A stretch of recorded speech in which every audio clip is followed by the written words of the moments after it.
এই যে ওয়াশিং মেশিনে জামা কাপড় দিয়েছি, এখন হয়ে গেছে, হচ্ছে সানভি বলছে ডাকছে ডাকছে।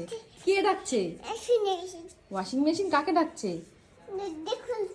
দরজা খুলেছে, এতক্ষণ দরজাটা আটকানো ছিল, বলছে দরজা খুলেছে ওয়াশিং মেশিন। কে দরজা খুলেছে পাপা?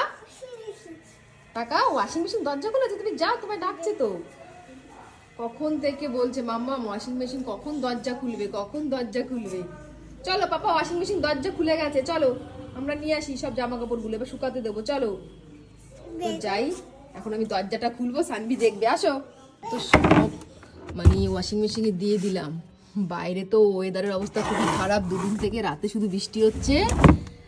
অলমোস্ট এগুলো পুরো মানে 100-এর মধ্যে 80% শুকিয়ে গেছে, 80%, আর বাকি আছে 20%। দেখো সব সানভির জামা কাপড়, সব সানভির জামা কাপড়, তাই না বাবা? সানভি দেখছে, একটু রোদ হলে কিন্তু সব শুকিয়ে যেত।